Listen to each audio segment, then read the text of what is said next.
श्रीराम समर्थ श्रीराम। शुका सारिखे पूर्ण वैराग्य जाचे, वशिष्ठा परिज्ञान योगेश्वराचे, कवी वाल्मिका सारिखा मान्य ऐसा। नमस्कार माझा सद्गुरु रामदासा, मला वाटते अंतरित्वा वसावे, तुझ्या दासबोधासी त्वा बोध व्हावे। अपत्या परी पाववी प्रेमग्रासा, महाराज या सद्गुरु रामदासा। जय जय रघुवीर समर्थ, सब संतन की जय, भारत माता की जय। श्रोता भक्ता श्रीराम समर्थ श्री।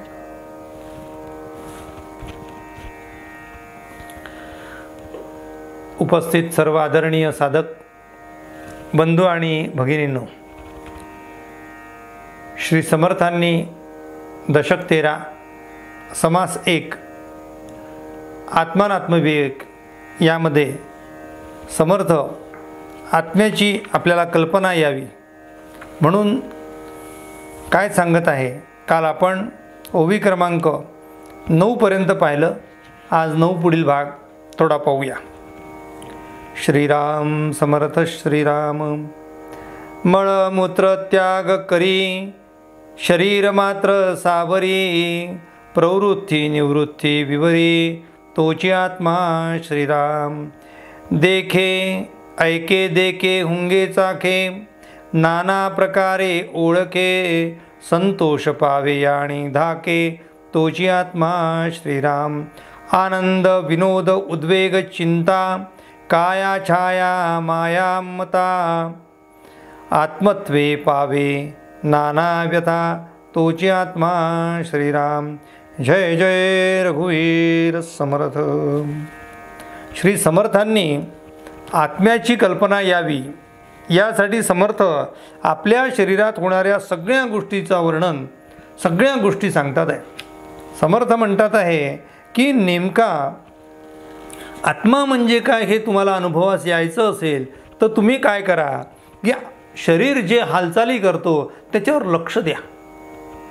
तो करत नाही आहे, ते शरीर अवयव करत नाही आहे, ते शरीराचं मुळात सामर्थ्य नाही आहे, ते सामर्थ्य आत्म्याचं आहे। किती परोपरीने सांगू। समर्थ म्हणतात जेवण करणे, डोकं खाजवणे तो नाही खाजवत, आत्मा खाजवतो। डोक्याला खाज येते आहे, डोक्याला खाज नाही, तो आत्मा म्हणतो की इथे जमत नाही, इथे खाजवा। खोकला येतो, थुंकी येते, कोण आहे ते? ते सगळं सामर्थ्य आत्म्याचं आहे, ते मानवाचं सामर्थ्य नाही, ते जीवाचं सामर्थ्य आहे। अन्न सेवन उदक सेवी, तेची आत्मा। खाण्याचं सामर्थ्य सुद्धा त्याचा आहे, तो खातो, पण खाण्याचं माध्यम फक्त शरीर आहे, खाण्याचं माध्यम फक्त तोंड आहे। दाताने चावतो, पण दाताला चावण्यासाठी कार्यान्वित करणारा आत्मा आहे। पुढे खाल्ल्यानंतरही मळमूत्र त्याग करी, शरीर मात्रे सावरी, प्रवृत्ती निवृत्ती विवरी, तोची आत्मा।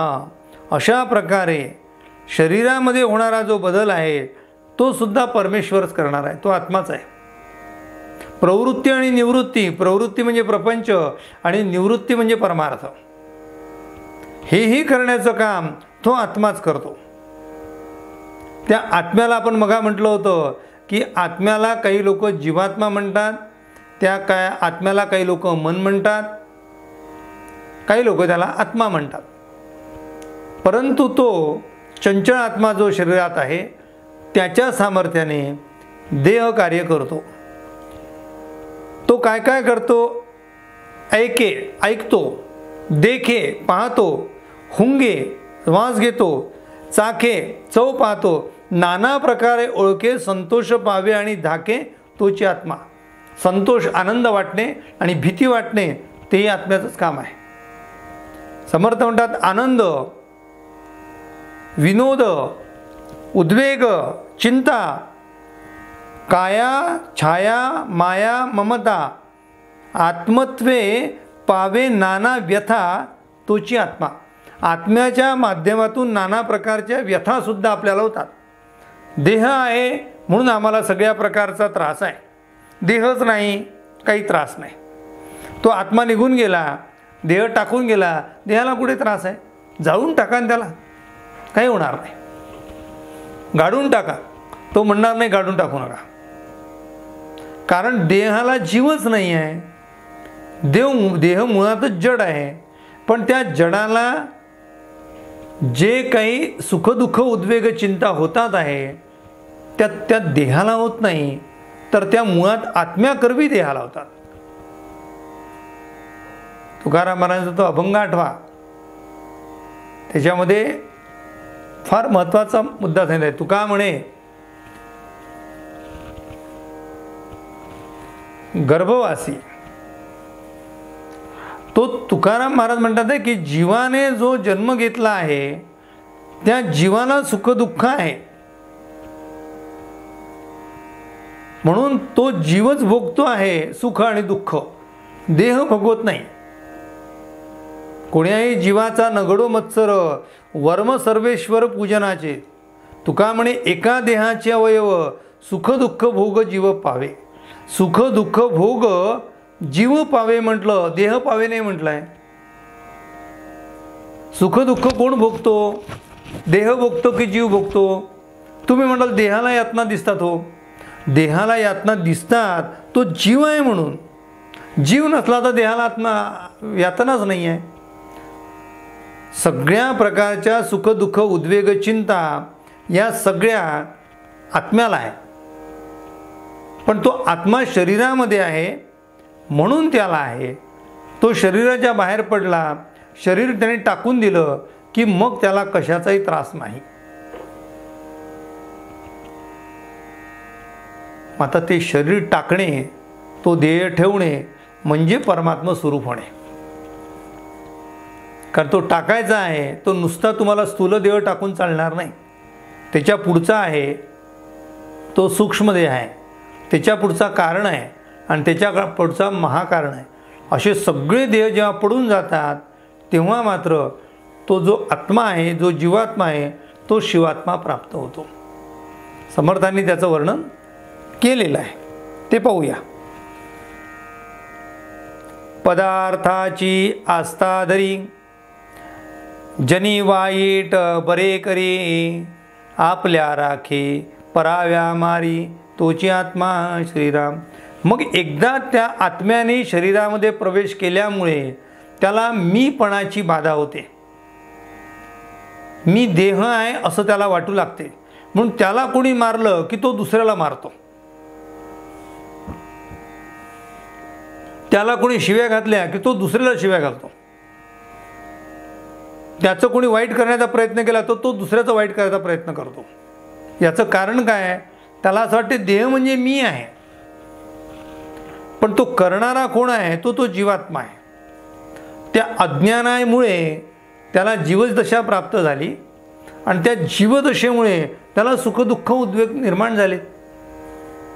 म्हणून जीवदशा टाकून शिवदशा प्राप्त करावी किंवा जीवातून शिवत्व प्राप्त व्हावं.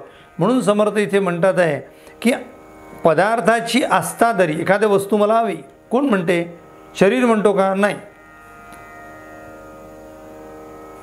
सोन्याचे दागिने हवेत, कोणाला हवे? शरीराला पाहिजे की मनाला हवे?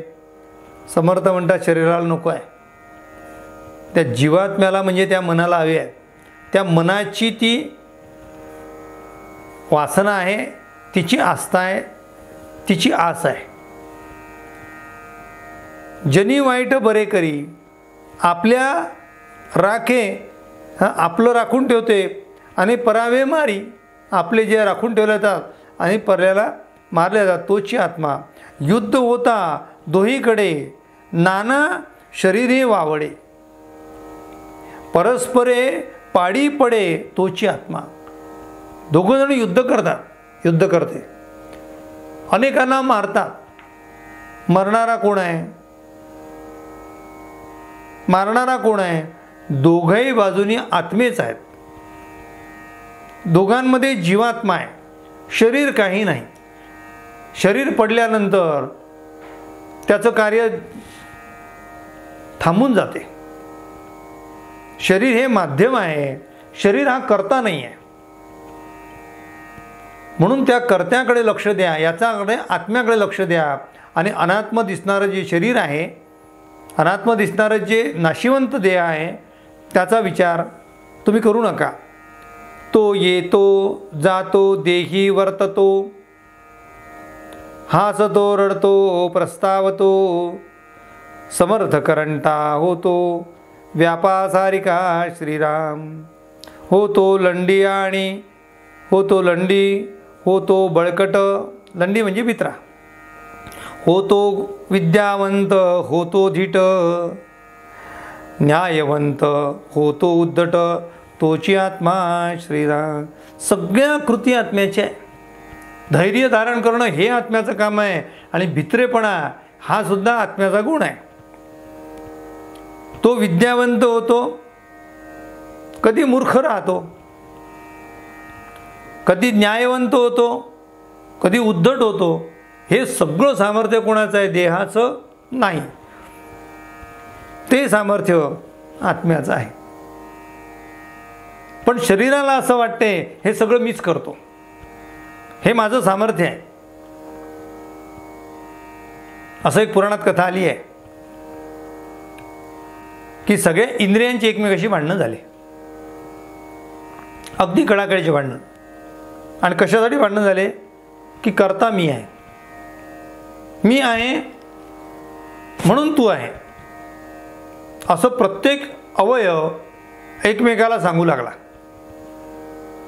हात म्हणाले मी आहे म्हणून तुला खायला मिळते आणि तू खातो म्हणून तुला चालता येते. म्हणजे हात म्हणतात आहे पायांना की माझ्या अस्तित्वामध्ये तुझं चालणं अवलंबून आहे.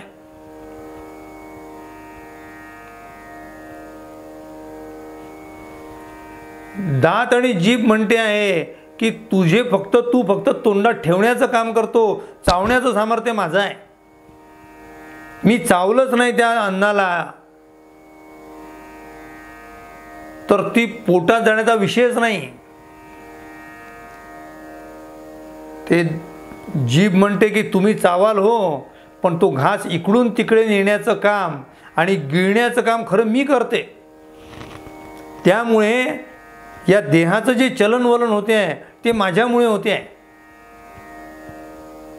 डोळे म्हणाले सगळं ठीक आहे हो, पण तुम्हाला दिसणारं अन्न डोळ्यांनी दिसते ते माझ्यामुळे दिसते आहे. डोळ्यांनी दिसलंच नसतं तर काय खाल्लं असतं? माती. मी आहे म्हणून तुमचा देह आहे.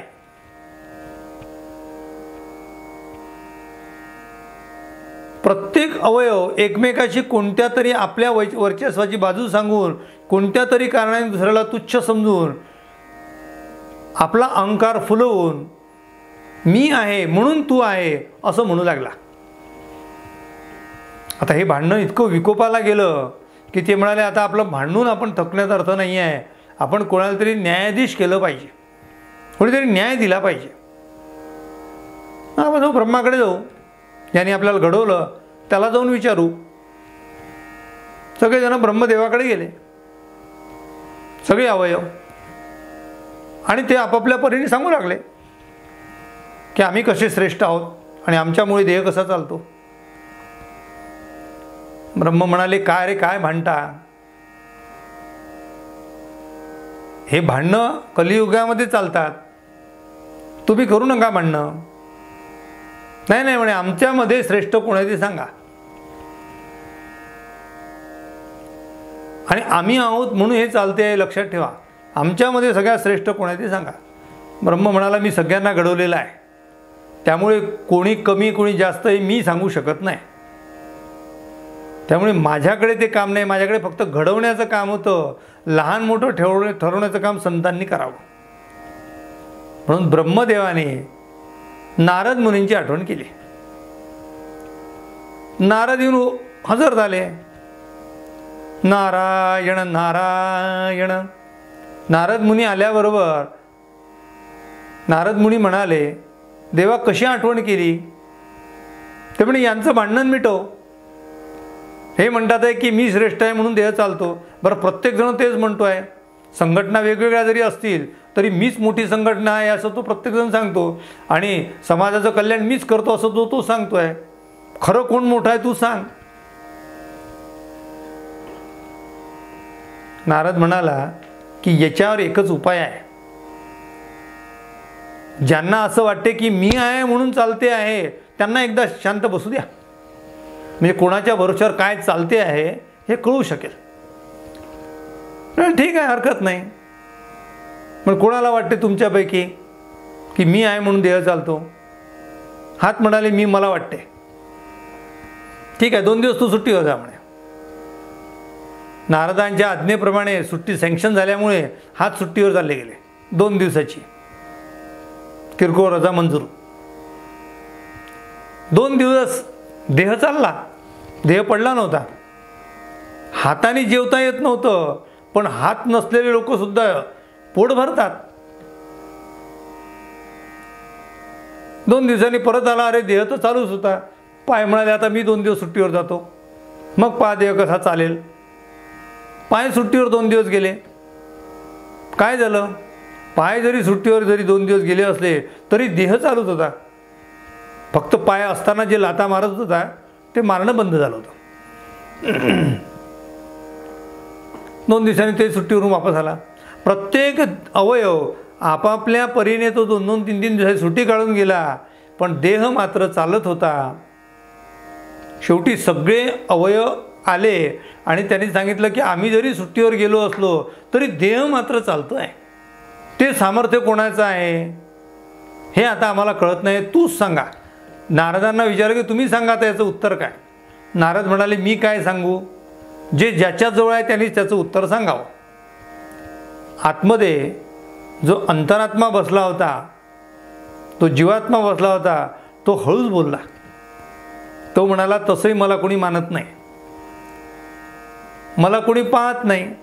मी पडद्यामागचा कलाकार आहे. लोकांना वाटते पडद्यावर काम करतात तेच कलाकार आहे.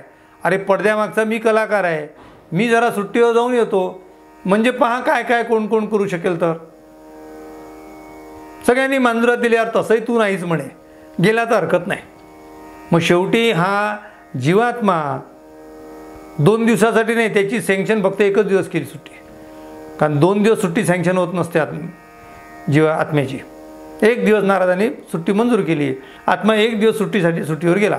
24 तास 24 तास सुट्टीवर गेल्याबरोबर डोळे होते, दिसत नव्हतं.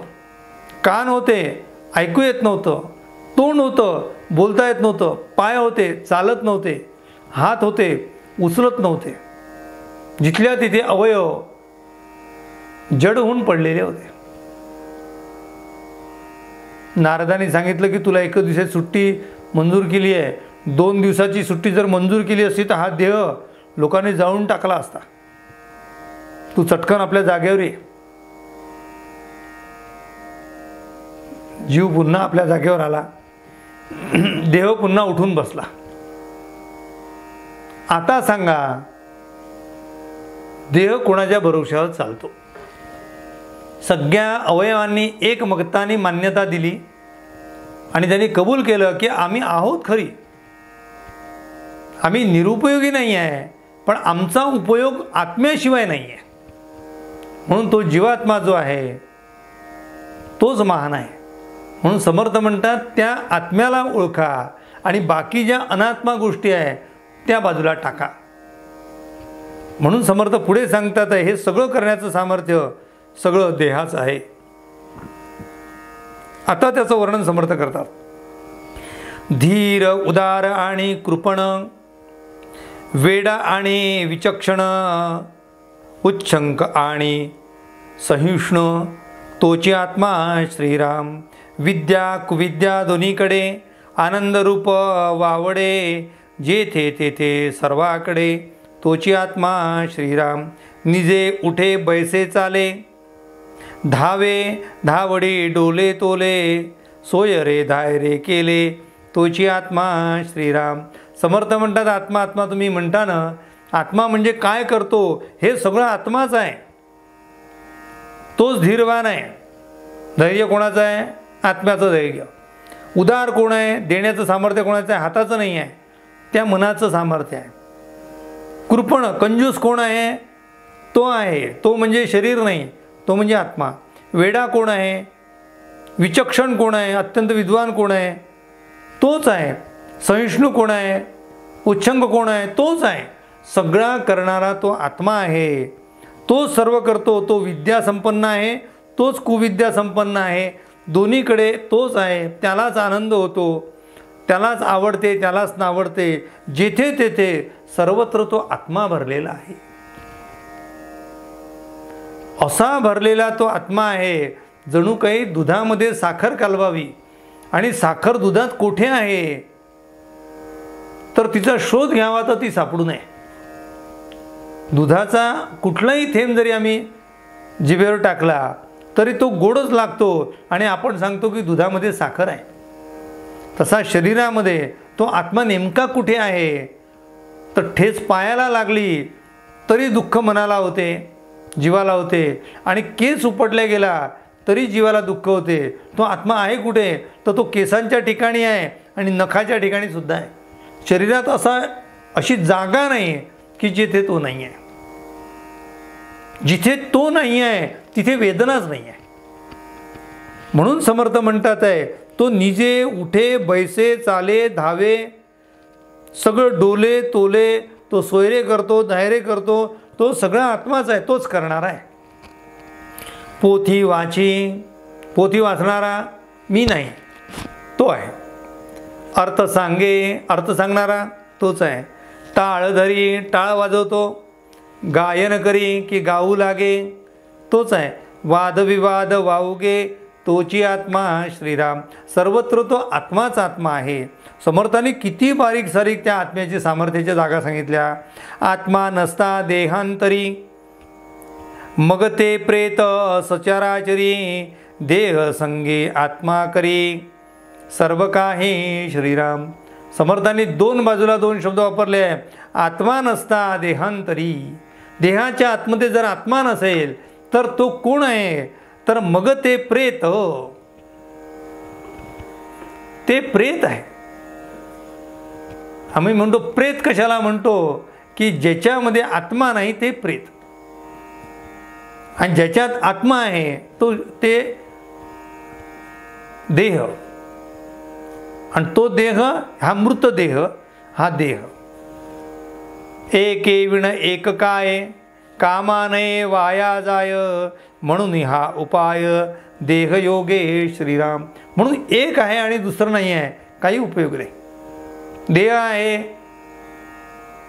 म्हणून आत्मा प्रकट करू शकतो, आणि आत्मा आहे म्हणून देहाच्या माध्यमातून आपल्याकडनं कार्य घडते. एक योगे एक नाही चालणार, एक आहे दुसरं चालणार नाही. वीज आहे आणि लाईट नाही, किंवा लाईट आहे पण वीज नाही. पंखा आहे पण वीज नाही, वीज आहे पण पंखा नाही. दोन्ही असेल तरच त्यामध्ये आनंद आहे. दोघांचा योग आहे, त्याला म्हटलं आहे देहयोग आहे आणि आत्म्याचा योग आहे. म्हणून तो देहांतरी आहे. समर्थ म्हणतात देह अनित्य आत्मा नित्य, हाच विवेक नित्यानित्य. अवघे सूक्ष्माचे कृत्य जाणती ज्ञानी श्रीराम. ज्ञानी जे लोक आहेत ते जाणतात की यामध्ये देह हा अनित्य आहे. का म्हटलं आहे अनित्य? त्याला वय आहे. मागे आपण पाहिलं होतं प्रत्येक शरीराला एक विशिष्ट वेळ आहे, कालखंड आहे, तितक्याच दिवस ते राहते. देह कायमस्वरूपी नाही आहे, तुम्ही कायमस्वरूपी दिसणारे नाही आहेत. म्हणून तुमचा देह अनित्य आहे आणि आत्मा मात्र नित्य आहे. म्हणून या दोघांचा एकच शब्द केला आहे नित्यानित्य. मग शरीरामध्ये नित्य काय आहे त्याच्यावर आम्ही अभ्यास केला पाहिजे. अनित्य गोष्टी टाकून दिल्या पाहिजे. अनित्य गोष्टीवर आम्ही जास्त वेळ खर्च करू नये. लोक आत्म्यासाठी काहीच करत नाही आणि देहासाठी नाना प्रकारचे शृंगार करत राहतात. म्हणून देह जड आहे आणि आत्मा हा चेतन आहे. म्हणून समर्थ म्हणतात आहे हाची विवेक नित्यानित्य अवघे सूक्ष्माचे कृत्य. अत्यंत सूक्ष्म गोष्टी आहेत या. आम्ही जडाच्या गोष्टी करतो, सूक्ष्म आहे. आत्मा हा अत्यंत सूक्ष्म आहे. आमच्या डोळ्यांना पाहण्यासाठी ते सामर्थ्य नाही आहे, म्हणून आम्हाला दिसत नाही. अरे आमच्या डोळ्याचं सामर्थ्य एवढं नाही आहे. आणि प्रत्येक प्राण्याच्या डोळ्याचं सामर्थ्य वेगळं आहे. मांजरीला रात्री चटकन दिसते, मांजरीला उंदीर अंधारात दिसतो. माणसाला दिसतो का हो? नाही. सापाला अंधारात दिसते, माणसाला दिसत नाही. दिवसा माणसाला दिसते, पण वटवाघुळाला दिसत नाही. कोणाला काय दिसते? गरुडाला जे आकाशात उडल्यानंतर जमिनीवरची वस्तू त्याला दिसते. घार आकाशात उडते, तिचं चित्त पिलापाशी असते. आकाशामध्ये हजारो फुटावरती उंच आहे, तरी पण तिला तिचं पिलू दिसते आहे. याचं कारण काय? याचं कारण तिचे जे डोळे पाहतात ते माणसाचे डोळे पाहू शकत नाही. जे घ्राण शक्ती कुत्र्याला आहे ती माणसाला नाही आहे. म्हणजे देहापरिता प्रत्येक अवयवांची क्षमता भिन्न भिन्न आहे. म्हणून आमचे जे डोळे आहेत पाहणारे, त्यांना अत्यंत मर्यादा आहे. आम्हाला धुळीचे कणसुद्धा दिसत नाही डोळ्यांनी, आम्हाला स्वच्छ दिसते आहे. पण मायक्रोस्कोप खाली पाहिलं तर आमच्या हातावर लाखो जीवजंतू कटूक दिसतील आपल्याला. अणुरेणू इतके बारीक जे आहे जीवजंतू हे हातावर आहेत, धूळ आहे, पण ते आमच्या डोळ्यांनी दिसत नाही. दिसत नाही म्हणून नाही हा विनोद आहे. दिसत जरी नसेल तरी आहे. उलट अध्यात्मशास्त्र हे म्हणते जे दिसत नाही ते खरं आहे, जे दिसते ते तर नष्टच होते आहे. जे तुम्हाला आहे वाटते ते मुळात नाही आहे, आणि जे तुम्हाला नाही वाटते ते आहे. तुम्हाला नाही काय वाटते? आत्मा नाही वाटतो पण तो आहे. परमेश्वर नाही वाटतो पण तो आहे. जीव देह आहे असं वाटतो पण तो मुळात नाही आहे. जग दिसते आहे पण ते मुळात नाही आहे. परब्रह्म आहे पण तो दिसत नाही पण तो आहे. म्हणून समर्थ इथे आग्रहपूर्वक सांगतात आहे की या प्रकारे पिंडी देहधर्ता जीव, या पिंडामध्ये, पिंड म्हणजे शरीर, शरीरामध्ये देह धारण करणारा तो जीव आहे. तो देव माणसाचा जीव असं म्हटलं का नाही, तो कोणाचाही जीव असतो, तो जीव आहे. पिंडी देहधर्ता जीव, ब्रह्मांडी देहधर्ता शिव, ईश्वर अनुचतुष्टय सर्व ईश्वरकर्ता ईश्वरधर्ता श्रीराम. परमेश्वर पिंडामध्ये आहे म्हणून त्याला जीव म्हटलं. तो परमेश्वर विश्वामध्ये आहे म्हणून त्याला शिव म्हटलं. अशा प्रकारे समर्थांनी या ठिकाणी पिंड आणि ब्रह्मांड याचं वर्णन करायला सुरुवात केली. राहिलेला भाग आपण उद्याच्या निरूपणात पाहू. महत्त्वाच्या गोष्टी समर्थ सांगतात आणि ते ऐकण्यासाठी आपण सर्वांनी यावं अशी मी मनपूर्वक प्रार्थना करतो आणि आजची निरूपण सेवा श्री समर्थचरणी समर्पित करतो. उपासनेला दृढ चालवावे, भूदेव संतासी सदा नमावे, सत्कर्मयोगे वय घालवावे, सर्वामुखी मंगल बोलवावे. जय जय रघुवीर समर्थ, सब संतन की जय. भारत माता की जय. श्रोता वक्ता श्रीराम समर्थ श्रीराम.